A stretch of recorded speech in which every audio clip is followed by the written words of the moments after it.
All aboard!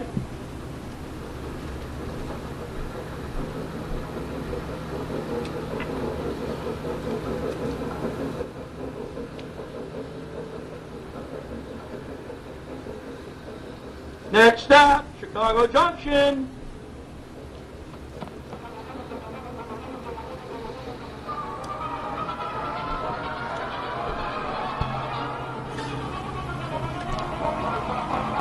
Yes, this is that time again. We're back from hiatus. It is time for Chicago Junction, the program that takes you to the wonderful world of trains. And we'll talk about model trains, we'll talk about antique trains, and we'll make some trains up. I'm your announcer, Brian Ballou. And here's our boss, the head of the Windy City Hometown Entertainment Network, Chief Electrical Engineer, Mr. John DeVita. Well, thank you very much, Brian. Welcome back, everybody. Welcome, ladies and gentlemen, to another broadcast of Chicago Junction from the John DeVita Broadcast Center on the Windy City Hometown Entertainment Network on Wednesday, August the 11th, the year 2021. Today, the panel will be talking about railroads and model railroads. And now to start today's broadcast, here's our announcer, Mr. Brian. Well, thank you there, John. Yes, I am Brian Ballou. I'm one of the panel members. I am a rail fan, retired from U.S. Navy, also from railroading, and as a conductor engineer, and like to play with trains, O-gauge, outdoor trains, like to help rebuild steam locomotives. Belong to several great museum groups, like the Pacific Southwest Railway Museum in San Diego and California. That's a mouthful. Yes, it is. And also the Reading the Reading Company Technical Historical Society in Reading, Pennsylvania, with its museum in Hamburg, still in Pennsylvania. Anyway, and to my left I have Mr. Dave DeRuska. Yes, hello, Dave DeRuska. And my claim to fame was a locomotive engineer for many years, worked for the Chicago Northwestern, the Wisconsin Central, the Illinois Central, and finally, beloved Metra, where I took my pension. I'm also the vice president and program chairman of the Black Hawk chapter of the National Railway Historical Society, where I am also spearheading the Chicago Railroad History Month movement to celebrate the 175th anniversary of the first train to operate out of Chicago. That was in 1875, I believe. So in 2 years, 2023 is the 175th anniversary. Do the math. Got it. And get back to me.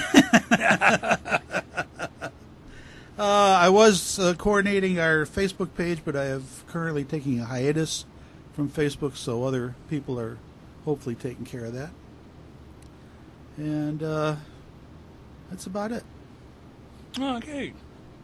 Good evening. My name is Kevin Berry. I'm a retired Chicago police sergeant, a director with the Chicagoland Lionel Railroad Club. I'm a merit badge counselor with the Boy Scouts for Railroading magazine. And since 1957, I've had the sickness. I'm a Lionel collector and operator. I still have my original train, and it still runs and still brings tears to the eyes of the guys that have the top of the line, brand new, very expensive engines, and that little 264 engine runs wonderfully. Hi, this is Doug Kenyuk, adjunct professor at Wilbur Wright College, a longtime rail fan, N-scale model railroader, and officer in the Railroad and Short Lines Club of Chicago, which we have a meeting on September 17th. Hi, my name is Ron Messner, and I'm a garden railroader, and lately I've got into building trains from Legos. It's quite interesting when you start that. Legos, all right. Yes, Legos. We finally got a Lego master, Yeah. or a Lego apprentice here. That's me. You watch that show on TV, the Lego competition show? That's a hoot. Yeah, that's a hoot. Last night was really interesting. Missed it. You got to watch it. Yeah. Oh yeah, with the windmills. The windmills of your mind. I'm going to start one that's got 3,000 pieces.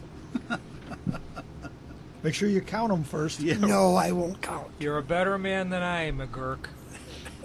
All right. Well, let's see who would like to try to get this. Not me. I'm the first time in the world that came with nothing. All right, I Brian. came with things, but I'm making it up along the way. I got stuff, as usual. Yeah.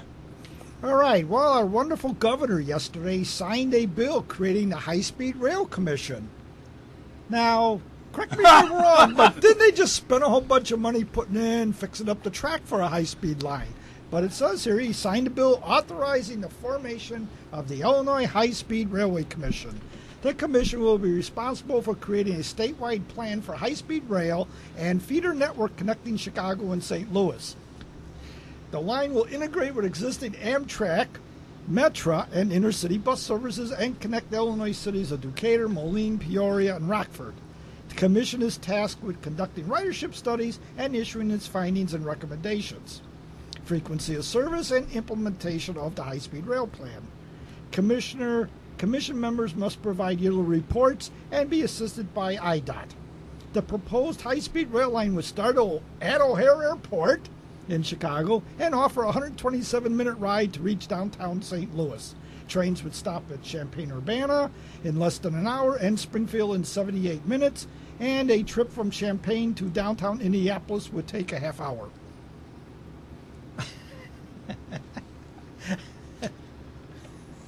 Can we get on that commission? What dimension are they operating in? I don't know. I thought this was done a long time ago. That's what I thought, too. Well, they've been doing it, yes, and Or are they just working on the track? well, they were working on the track and the grade crossings. I remember 1993. You can remember that far back? Yeah, I did. And the X2000 was on display in Springfield. And it was pushed by diesels. It was a Swedish train that they bought over. And I remember when my wife and I drove down to it on a Sunday. Saw it. I got video. And then we drove up the tracks just before it left. And we actually caught Costa coming by, and it was doing 90 miles an hour. That's how fast they were making the tracks go. Well, it's probably still available on the used train market. No, actually, it went back to Sweden, and it's been in use there. Well, Remember, it's like the Talgos, you know. It was recalled. Anyway. I have never been.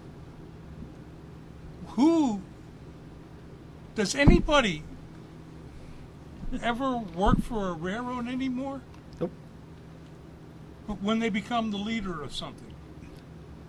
They even got mechanics that never worked around rails. that's a hindrance. And who are these Knowing people? something is a hindrance. And who are these people that are going to be on this commission? Didn't say. He only signed it yesterday. Yeah. There's a scramble already to see who's going to be on the commission. Well, you got to figure out whose brother-in-law is going to Yeah, get the right. job. That's you know? it. That's it. I'm sure all the commission members have already been selected, and they're sitting in a sealed envelope in the governor's desk. In a mayonnaise jar on the back porch since noon. Here, I thought I could be apply for the job. Send your note in. You know, I really do. I got to say one thing. Have you ever listened to this guy on HBO called Bill Maher. I've heard of He's him. a political pundit. Right. And let's face it, he's a Democratic political pundit. But every now and then, he actually slips for 10% of the time and will actually denounce the Democrats. They were doing something, and they were talking about Mitch McConnell. How now that they have this space tech thing going on now, they got what, 650 billion or something for it. Oh, the Space Force? Yeah. And No. and then he actually bought back and says, well, Amtrak should change its name to Amtech. And maybe Mitch McConnell will finally pass the $60 million bill for them so they can fix their equipment. And even my wife laughed at that one. So to continue on, the Toronto Transit Commission subway air quality has improved finally. Apparently they did a study in 2018 and found that their air was just as good as the New York and Boston subway, which means they had to clean it up. That's what it says here. It says the Subway Air Quality Initiative was carried out between 2018 and 2020. New trains and updated braking technologies and protocols that reduce friction contributed to the reduced noise level, reduced levels of fine particulate matter inside the vehicles and on the platforms as of 2011. Since 2011. I found that it was kind of like amusing there. It's like, okay, the subway's dirty. What else is new? You know, there's an old Johnny Carson joke. They were talking about shoving. New York was looking into putting garbage into old caves. He goes, "We got one already. It's called the subway." Here's an idea. Remember a couple of months back, or last year, I think it was Canadian Pacific, was going to have boxcars equipped with remote sensing equipment to test the track while it's running around the system. Yeah. Okay, well, Kawasaki has decided to get into this, and what a revelation. They're going to put the equipment on locomotives and get it in real time.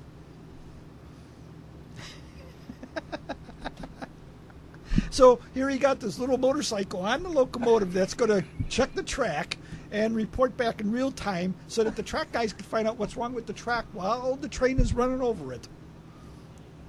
Or falling off it, whatever the case may be. So it's called Remote Track Monitoring by Kawasaki Heavy Industries. Okay.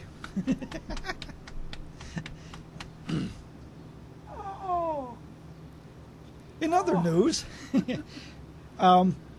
now, I talked about this way back.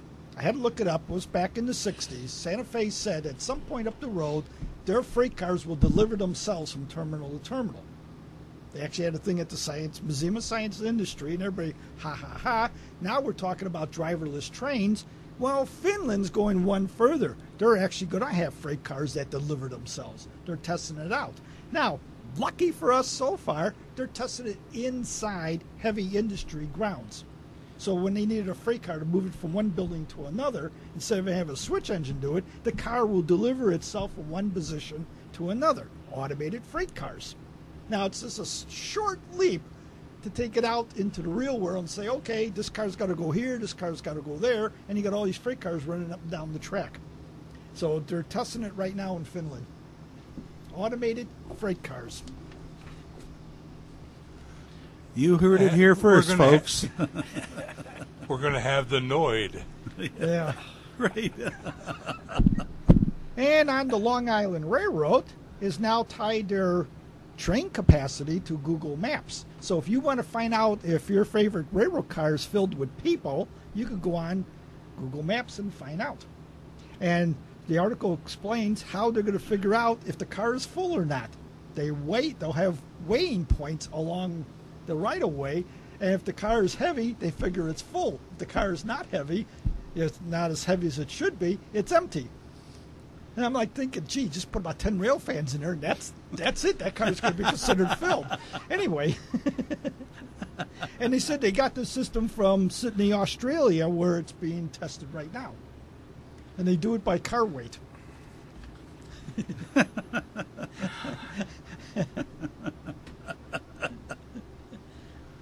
Oh, I love the opening show. One from a little way back. I'm not going to go through all this, but this one caught my eye. Moscow Transport, for their subway, is starting this year. It'll use face recognition to pay your fares.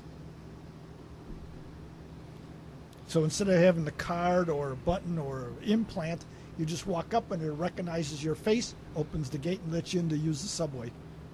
They're going to use face recognition to pay your fare. I hope that camera has a really strong stomach.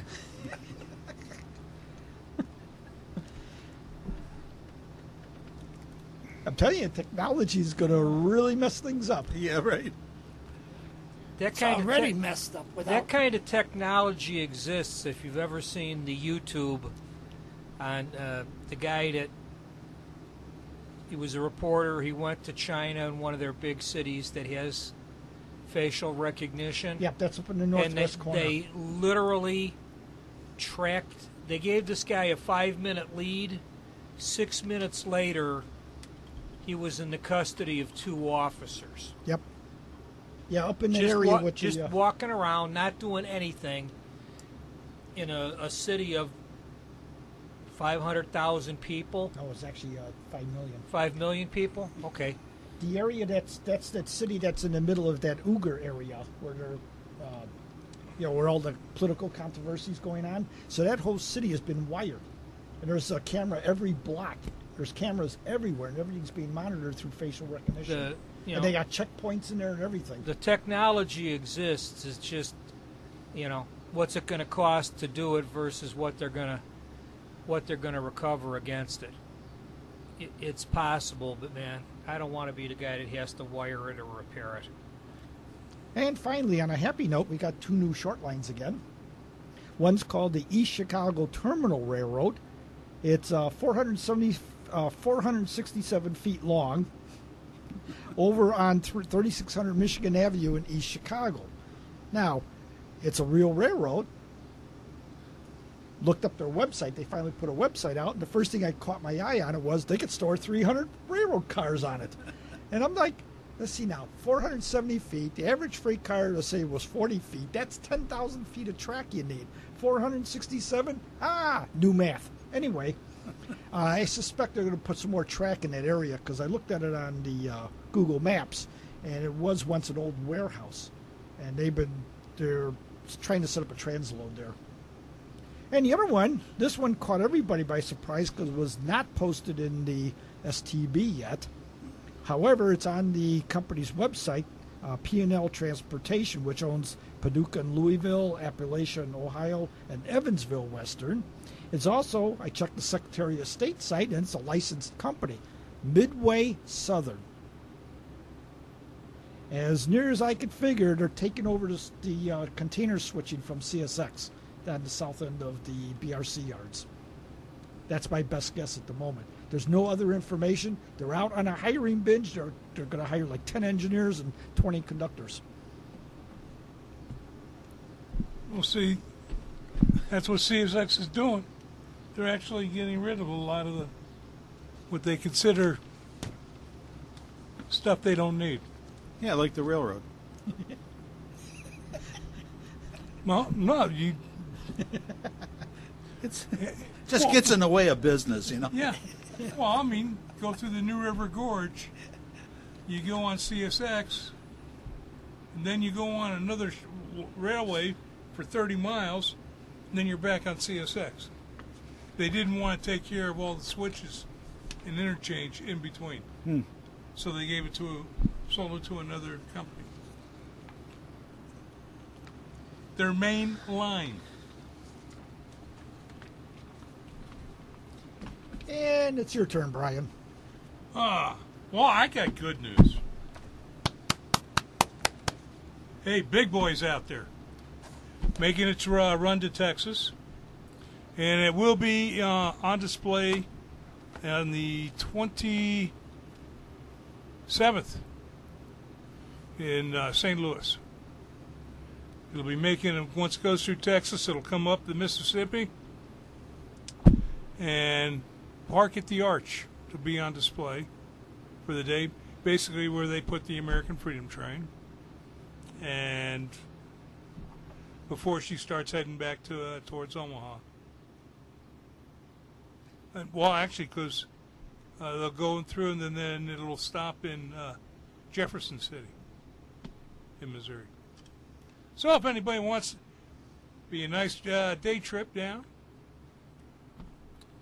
to go see the big one. And if we had Illinois high-speed rail, we would get there so much faster. Only take a couple hours to get there. Hey, you know. Now, 20 minutes. Remember that pot shop that used to be around?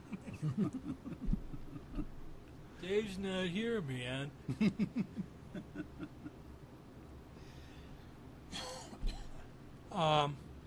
Actually, I was going through and I was reading issue of Railfan, Railroad Magazine, June issue, and one story caught my eye. Garbage. They got a survivor. They really do. Apparently, they don't have Holcher up there in Maine. They have their own wreck train with 2 big hooks. Ooh. Cool. And they were using it for derailments and such. But they got a full crew going. And apparently, that's one of the things on the chopping list if CSX gets it. They put out what they were planning to do with the Pan Am. Mm-hmm. And, again, unnecessary stuff. Yeah, it falls off the tracks, just leave it there. Why bother picking it up? Yeah. Well, Maybe you they know can keep that- the tracks from flooding. The farmers could use them as chicken coops or something. You know, it's Drag it over, pitch it in the creek, and grow some giant catfish. or the beavers don't have to build a dam out of wood. I don't know.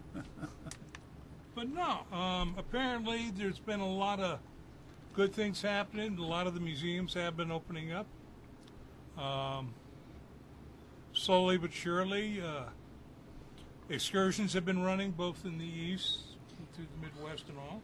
Virtual Rail Fan, or not Virtual Rail Fan, the IRM has 3 camera feeds now you can get on YouTube. Continuous feeds. So if you want to watch IRM, watch it over the weekend when they're running the Zephyr. A little questionable dispatching, but other than that, Well, that's it. But you know, it's good. Strasbourg, they bought the J up there, and she's been running there since the end of September or middle of September, and she'll be there till the end of October. She looks good. by the way, on Virtual Rail Fan, on one of his grab bags, he has one dedicated to the big boy. They were tracking it all the way down from the Well, from that's Kansas, good. through Kansas, Santa Fe Junction, and I forget what the next one was. But somebody believes in good advertising. Yeah. The Reading and Northern, the big regional, with most of the Reading track, it just, in fact, just bought a short line to add into it. An additional 40 miles of track of old Jersey Central track. Speaking of Jersey Central, they got their 060 113 that they rebuilt as the only Jersey Central engine running. They pulled it out of an old coal mine. It's big for an 060. Mm. We have 3 museums that are already selling. Well, it's bad enough that they're selling Halloween candy in the grocery stores. 3 museums are selling their Christmas ride tickets. Cuyahoga Valley, Cuyahoga Valley Scenic Railway, the Steam Locomotive Institute in Owasso, and the Pacific Southwest Railway Museum out of Campa. They're selling their Christmas ride tickets. I just texted the information. My daughter told me the big boy was coming into St. Louis towards the end of the month. Told me that about a week ago, because she knew that Dave and I were fortunate enough to be part of your crew to go up to West Chicago.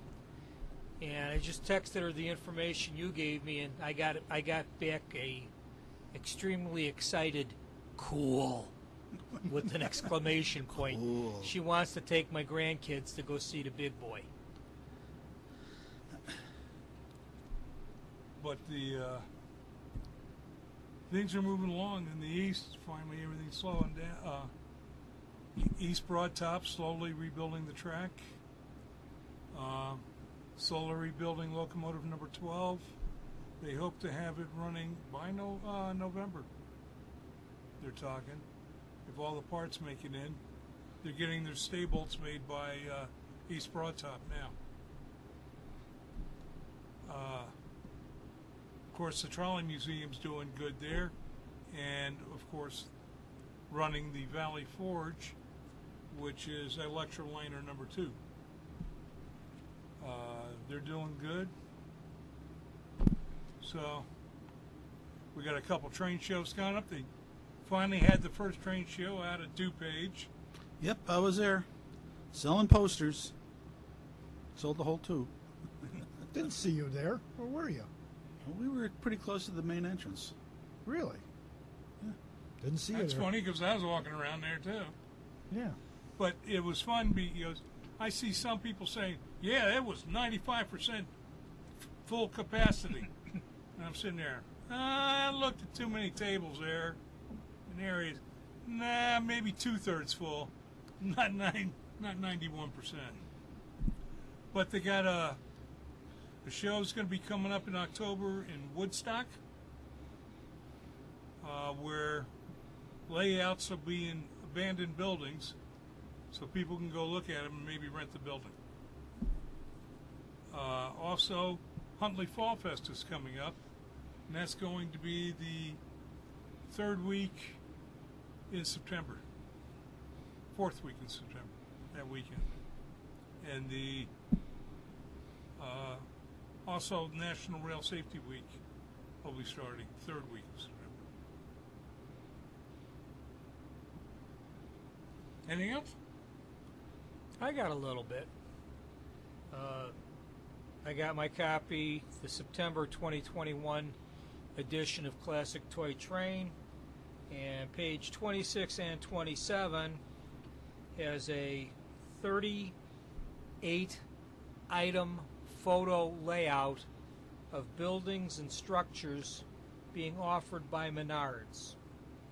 Everything from their mega police station to fire station number 9 with the helicopter, water towers, Melrose Park train station, Camper Vic's secret hideaway, Uncle Brian's favorite, the M&M party UFO, Oak Point nuclear power station, the regular generic power plant, all kinds of neat stuff. I got the email version today from trains.com, and they're showing 2 very interesting plastic structures. One is Maggie's Machado's coffee shop building kit. It's 9 3/4 by 5 1/4 by 8 inches. Due out in the 4th quarter from Atlas Hillside Structures, $72.50. Oh, that's like Starbucks coffee. Yeah, really. Yes. There's Steve's Music Store, and they're also they showed a new set of tools from Xuron, but this clipper is designed for elasticized cord and other things. It's it's not designed to work clipping plastic. It's not a sprue cutter. And there's a similar article in Classic Toy Trains with a whole bunch of new Xuron tools. And there was also a review of the extremely limited release Menard Santa Fe O-Gauge F3 diesel engine. Basically, it popped up, and if you didn't order it the day it popped up, it was gone. There was only 200, and I think it was $160, but they wanted you to review it. Visually, it looks to be an old K-line engine. It's got upgraded electronics. It works off of a battery-powered handheld remote. It starts moving down the track at 8 volts. It's got really nice exterior detail, really crisp paint, and it has to have vents down the side, because where the sweep back, the upper portion of the sweep back on the war bonnet should be red and silver. There's a large silver panel in there, so it's got to have vents. It's got to be ventilated. But the review said very, very nice things about it. I waited a day to try to get it, and it was gone. Last week's paycheck kind of gone. So my guess is it's going to pop up again come Christmas. And there was a review in Classic Toy Trains about a Mike's Train House engine. I know Mike's was supposed to be out of production, but I'm hearing from a lot of people that before they shut everything down and delivered everything away, Mike's went to several hobby shops and asked, what do you really want? And did a whole bunch of relatively short production specials for different hobby shops.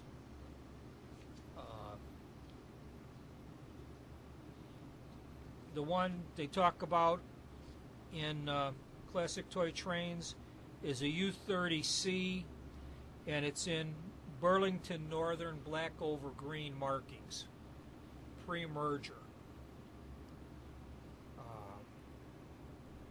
Good looking engine. Well, that was its merger paint scheme. When they did the first merger, that was the scheme, black and white trim. Yeah, with the green. It's a nice looking engine. I contacted Mike's Train House because I needed repair parts for a VO 1000, and they don't have it, do they? They don't have it. Atlas didn't buy that mold, so they don't have any parts, so I got to figure out how I'm going to fix it, because the front and rear pilots got damaged, so I'm going to have to figure out some voodoo repair. The mold. It's worth a try. No, if you look did you look in the catalog? Yeah, they're not offering a VO 1000. No, they're not. But they're offering a C-liner. They're offering a DD35. It's worth a try. There's 3 locomotives in there that are MTH. They're offering the Shorty Genesis, the Rail King. Yeah, it's worth a try. See, they didn't. You're right. Atlas didn't buy all the molds, and I think Lionel picked up some of them. All of the molds that people are talking about picking up are all power. There's no indication that they're going to do any passenger cars or freight cars or anything. at least they're not talking about anything right now. I was sort of hoping that either Atlas, or Lionel was going to start running one of the several different engines that Metra uses and start knocking out some bi-level passenger cars. I've seen the Seasick Wave on the bicycle transport cars on the Metra, and I've seen the blue and white Heritage engine. Apparently, it likes to take a nap mid-afternoon just west of Frankfurt, between Frankfurt and Joliet. Yeah, every couple of weeks I see the C&W unit coming up on the Northwest line. Yeah, well, I'm But just... who's making that diesel is Williams. Williams is going to make make a Metra engine? I don't know if make the Metro engine. They are doing the F-59. They have done it. If they do it in Metra, then I may be getting another Williams engine for my collection. Well, see, you might have to get it and get it custom painted. But it's an O-gauge. Well, you do what you got to do. That's it. I have one last thing. Barring an act of God, the Chicagoland Lionel Railroad Club will be having the Railroading Merit Badge Clinic for the Boy Scouts on the 11th of September. So go to clrctrains.com. When the page comes up, click on either info or contact us. Direct your inquiry to Herb Koch, K-O-C-H. He's the president of the club. Leave your name and phone number, for your Boy Scouts that are interested in attending, and he will get back to you. As of right now, there are between 20 and 30 spots not spoken for. It'll be a smaller group this year to keep in compliance with the 6-foot spacing. But, years past, we have always had to say no to about 20 scouts because there is no walk-up sign-up. All right. Thank you, sir. I got a person to talk to tomorrow. I got one thing. Pullman is having their grand opening the Labor Day weekend, 4th and 5th, which is a Saturday and a Sunday. And they will have the Pullman grounds open. The main building will be open.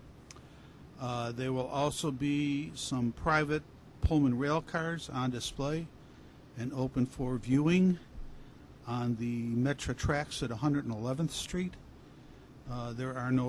It's ticketed, and I haven't figured out yet, or I haven't gotten the information whether it's paid or just they want to ticket people to know how many they're going to have.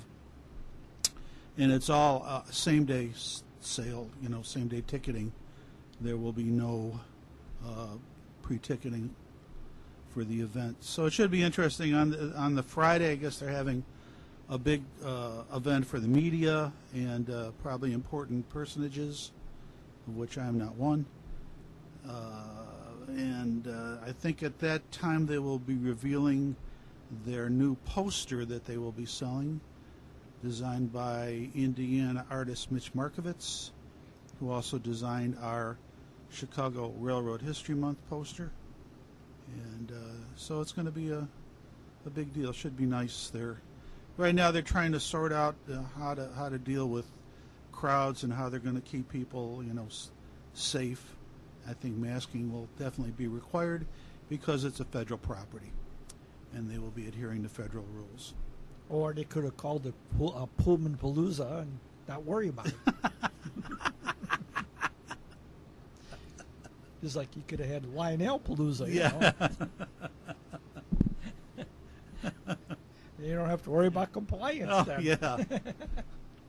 Well, we had Othopalooza in our next door neighbor's yard on Saturday. The music was as loud as Lollapalooza. We ended up leaving and going staying in a hotel that night. It was so bad. Insane. On the 10th of September, there was a new exhibition opening at the Groman Museum up in Milwaukee. The Center for Railroad Photography and such is getting together and putting another railroad display up. The photographer will be there. He's doing a retrospect of the short lines in the Appalachian country and the coal mines. What is that? September 11th? September 11th. They're going to, as when it'll be the grand opening is when they'll have the speeches and everything, and it'll start at approximately 7 o'clock. But it'll be open from 6:30 on. On opening of an exhibit like that, it's free. You don't even have to worry about putting money in the meter. Yeah, Groman's always free. They don't charge admission. I don't think it's $5. Oh, is it $5 now? Nice place, and once you've seen the railroad exhibit, go through the rest of the museum. It's It is industrial. It's industrial, and they've got paintings there from the 1600s. Yeah, early steel production and a lot of German stuff. Yeah, a lot of European. Yeah. The Groman family, they were very serious when they were collecting the paintings, and some of the bronze statues and such. Yeah. That they have. In fact, a couple paintings were combined. If you look up on the ceiling, they have modern version renditions of a couple paintings. One of them's Vulcan's Furnace, and then you have three of the most collective minds together. Thomas Edison, Madame Curie, and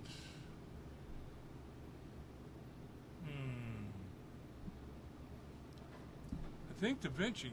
Yeah, had Da Vinci.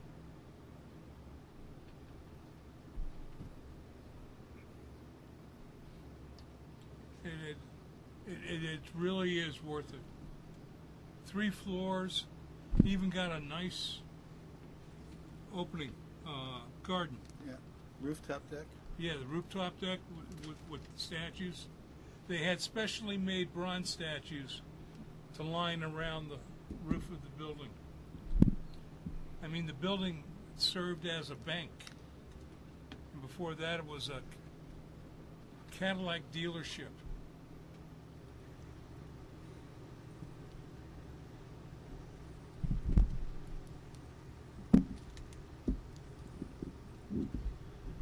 Got to welcome our guest. Yes, Mr. Ron Smallwood. Good afternoon. Sorry I missed you at the Pierogi Festival. More for me. It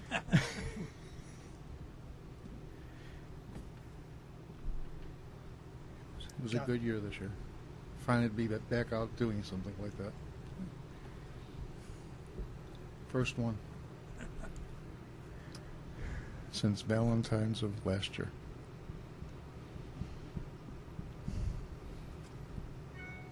Gee, your arteries must have been almost clear. That long without a pierogi. Oh no, I've had pierogies before, don't worry.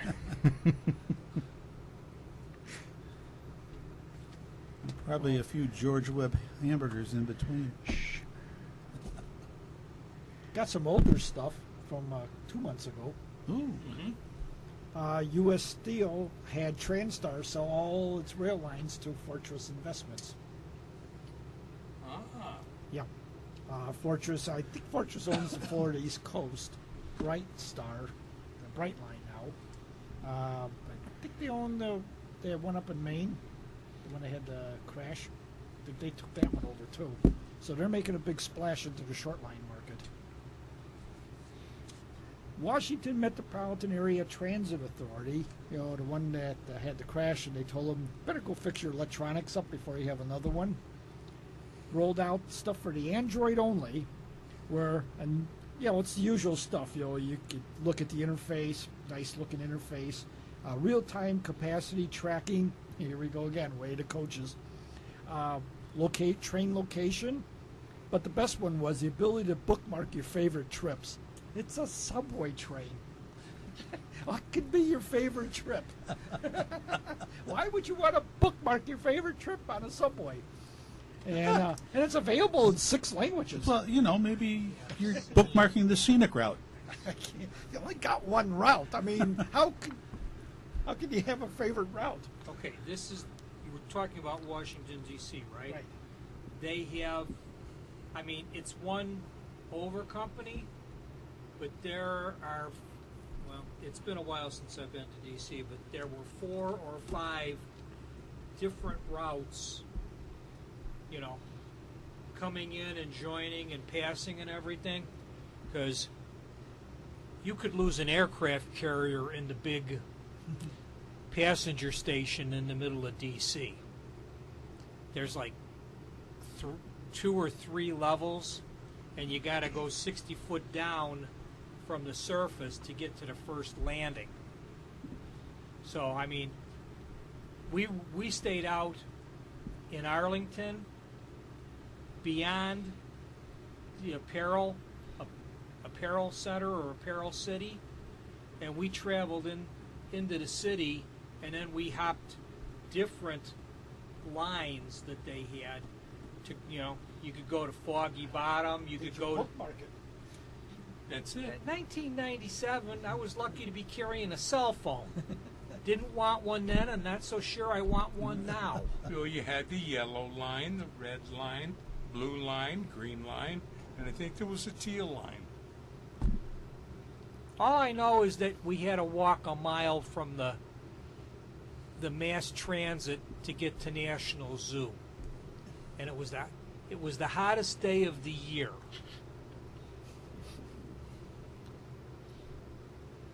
You didn't have to walk a mile. Well, we didn't know how their buses run, and it was the closest line to the zoo, and seeing the panda was sort of worth the effort, because at that time that was the only zoo that had a panda. Now everybody's got one. They're common as $2 bills now. They take a black bear, paint some white on it, no problem. I was lucky when I went there, I got to see the Smokey the Bear. The original? Yes. They even had his hat and shovel hanging up. There's a joke in there somewhere. Just gotta look for it. No, there is a story of how Smokey the Bear wound up at the National Zoo and how he became the mascot of the National Park Service. A ranger found him in a smoking tree. And his survived. His paws were severely burned. Yeah. And it took so long to rehabilitate him, they didn't think it was advisable to return him to the wild because of the damage to his paws. And so he became the mascot of the Forestry Service. And I believe they have a new Smokey the Bear now. Yes. And if you want to see Smokey the Bear, you can find him on the layout at Chicagoland Lionel Railroad Club. Because I built a 40-foot fire watchtower, and somebody challenged me to build a Smokey the Bear to go with it. So Smokey's up there having a cigarette break. Smokey's there in his blue jean pants and his Smokey the Bear hat with his shovel. No, he's not smoking, Dave.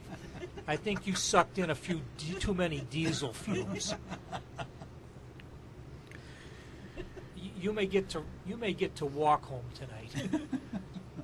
And then they put a picnic area together down below that so that Yogi and Boo Boo could steal all the baskets. Right. Hey, boo-boo.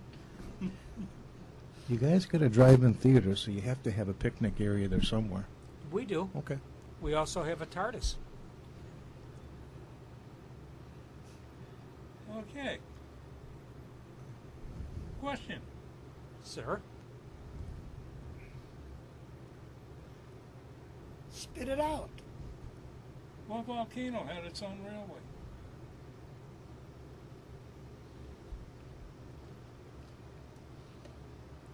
Mount Etna? Mount Shasta.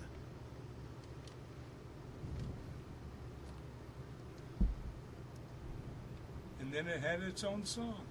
What's a what year? No. Seriously, Mount Vesuvius. Had a funicular railway going up to it. Oh, funicula. But there you, and they did as part of this Italian suite. Italian, what do they call it? Italian. I got it right here. You should remember Got to that. put on my cheaters. You should have remembered that.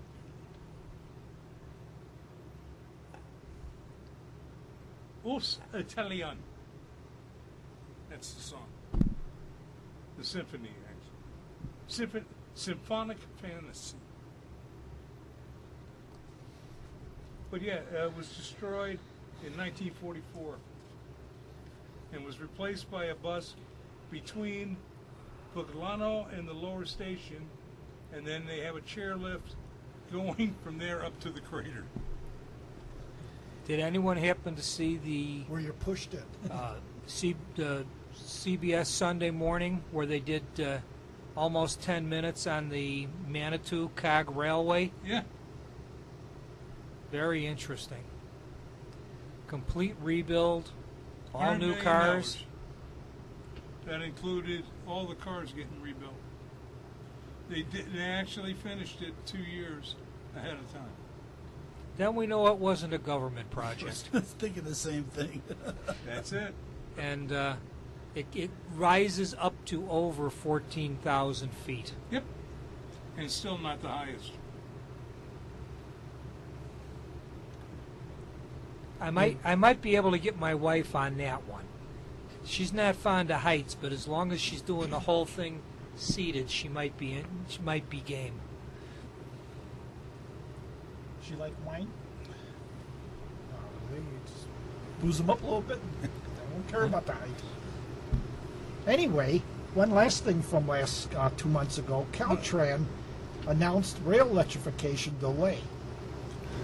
This was at the end of June.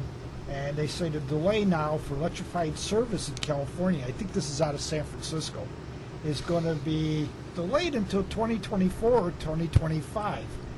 The delay is currently being reviewed by the FTA due to a range of factors, including complications in the installation of the signaling system, unforeseen conditions under Caltran's tracks, which was interesting, and the coronavirus pandemic, which severely disrupted supply chains. So as of the end of June, 75% of the foundations for the cannery poles was in place, 60% of the poles have been installed, and 10 of the traction power facilities are under construction.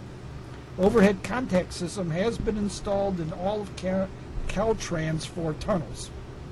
Also, they have a couple of train sets out at Pueblo being tested, but that's their progress. Again, I question unforeseen factors under the track. Fault lines. That's, yep. That and the fact that probably half their funding is going to be diverted to the firefighting this year. If not replacing track that got superheated and twisted. Well, then we can start making Sherman bow ties. There we go. And finally, they said they're going to set aside $172 million is being set aside as a reserve for unknown risk.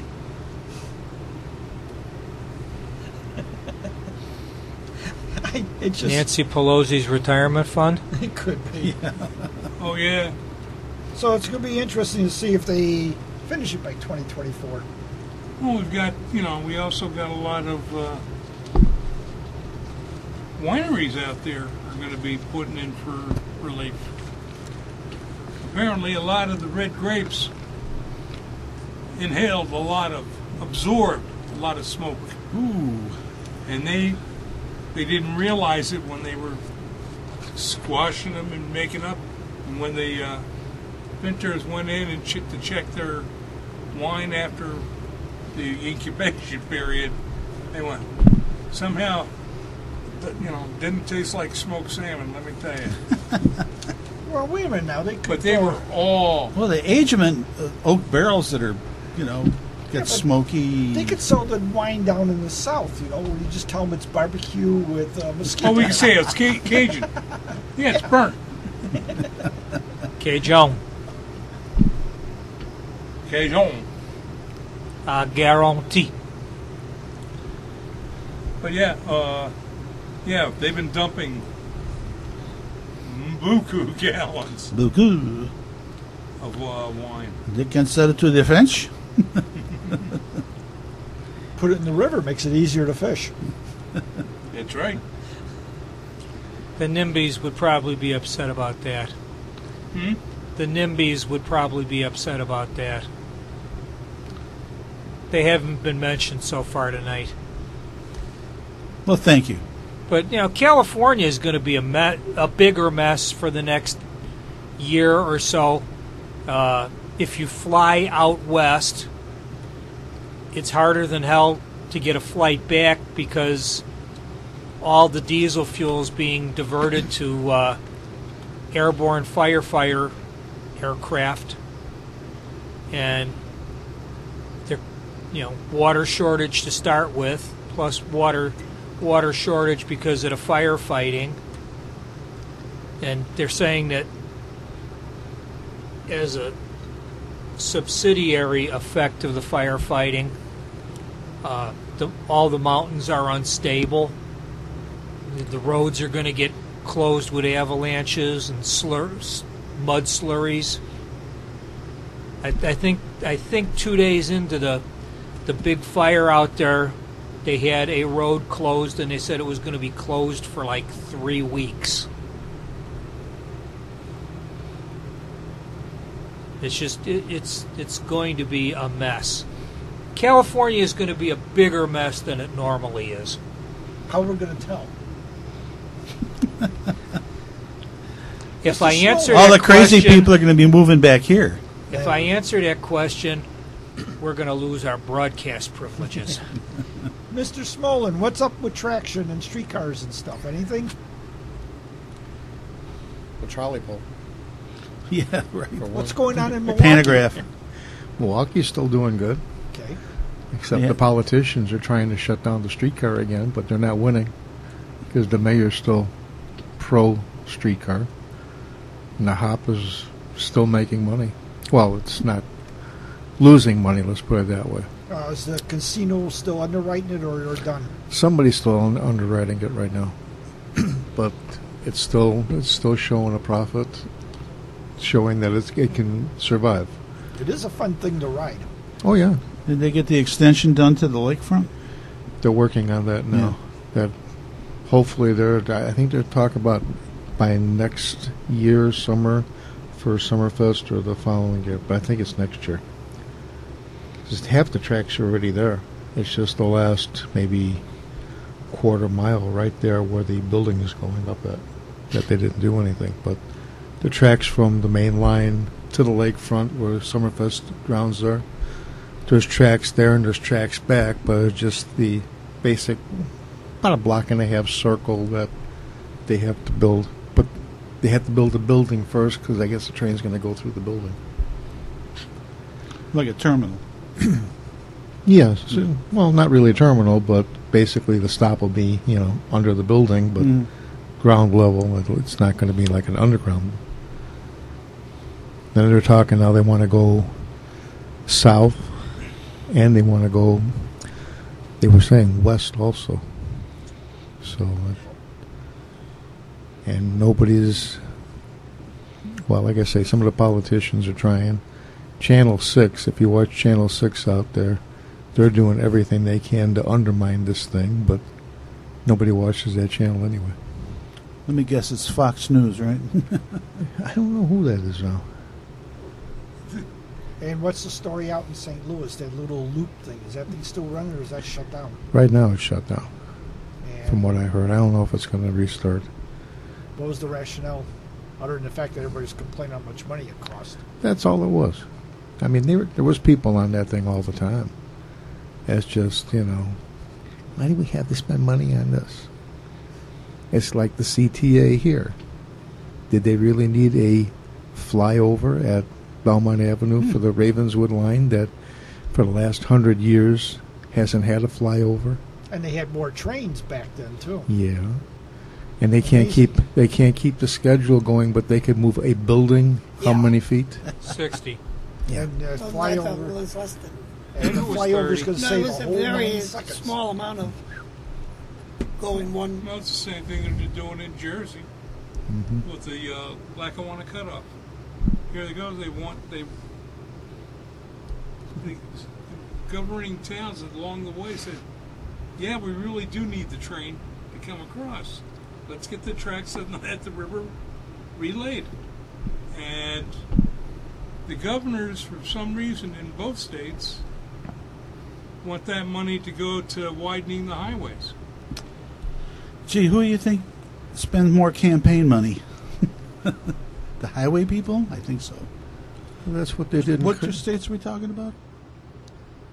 Talking about New Jersey, Yeah. good old Jersey, and Pennsylvania. That's what they did in Kenosha. Kenosha was supposed to extend their streetcar, and on the day of the vote to do it, the mayor didn't even show up, and the council voted no. They lost their government grant, and they wondered what happened to their money. Because they wanted to put the same thing that happened when that Republican governor came in. Had all that money for the rail and for the industry, the talgo industry, and boom, said, no, that's going to road repair. And then they lost it. That's because that's what Kenosha wanted to do. They wanted to repair the That's roads. the same year Christie came into office. Yeah.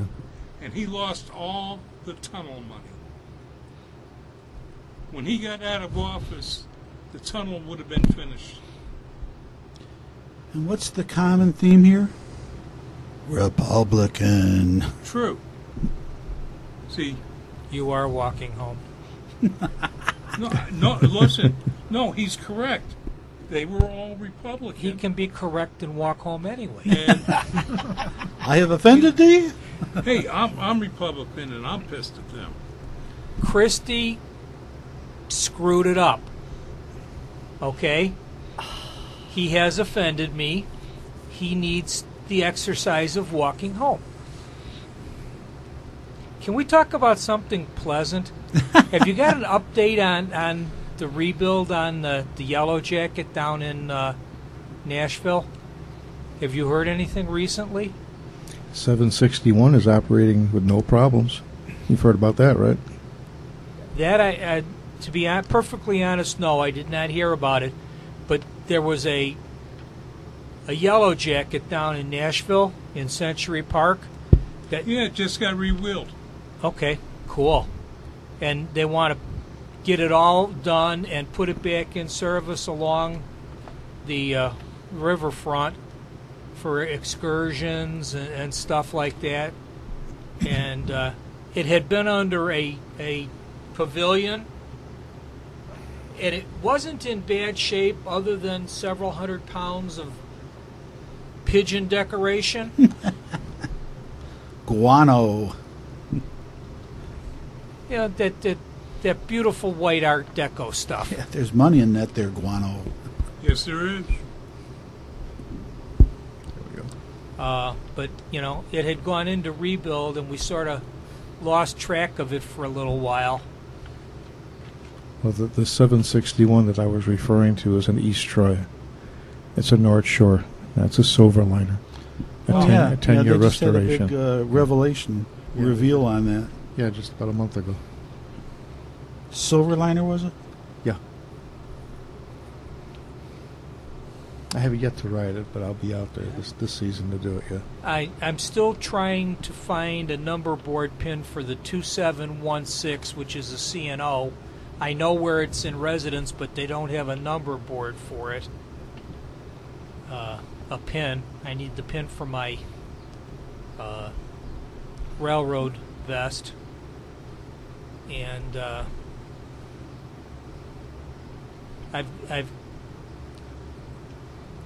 there's one other engine that I'm looking for the number board. I didn't get them when I rode the train, and I can't find them now. I've tried Sunset pins. I've tried Railfan magazine. I've tried Historic American Railway magazine. Yeah. I'm beginning to think I'm going to have to get... Go on eBay. I have. No luck at all. I'm beginning to think I'm going to have to get a piece of wood and a Dremel tool and make my own and cast it. I got to put this up to the microphone so everybody listening can see it. You know. Go ahead. Yeah, Ron got to be a motor man.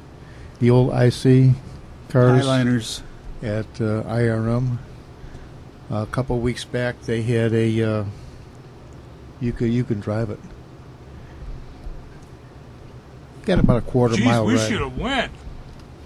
Yeah, I really thought hard about that. They were only charging. They only charge you $10 to ride it. I think. They realized their mistake. How many people and Yeah, right. Aren't those the one they put out of service because of the insulation? No, they basically had lived their They've longevity. They were way past their shelf date. Yeah. The bodies were carbon steel and just rusted out. And they were supposed to have a bunch of new double deckers, and somehow they lost the funding.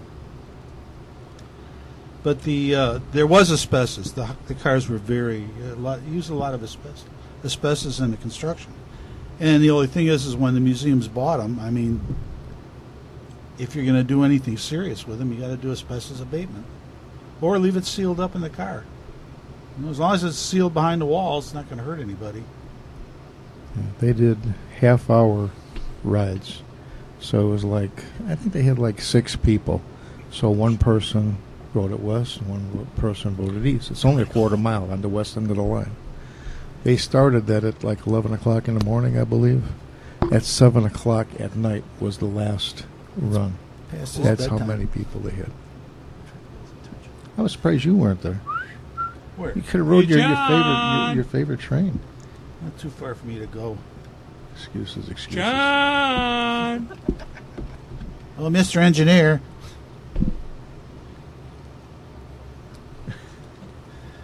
We're such an engaging group. You fall asleep back there. Asleep at the switch? Maybe. Had to try. There we go.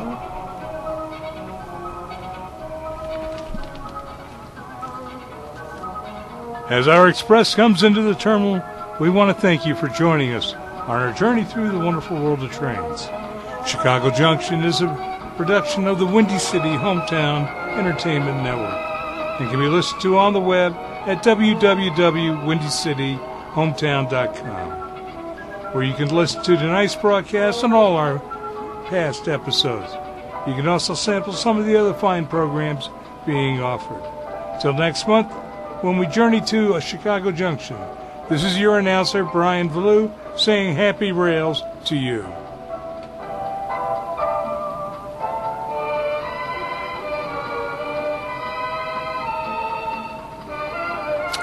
You have been listening to Chicago Junction on the Windy City Hometown Entertainment Network from the John DeVita Broadcast Center on Wednesday, August 11th, the year 2021. So Chicago Junction was produced and directed by John DeVita, and our special thanks to the executive producer of Windy City Hometown Entertainment Network, Mr. John Chicana. This broadcast was pre-recorded on Wednesday, August 11th, the year 2021. Until next time, friends, please be safe and thanks for listening.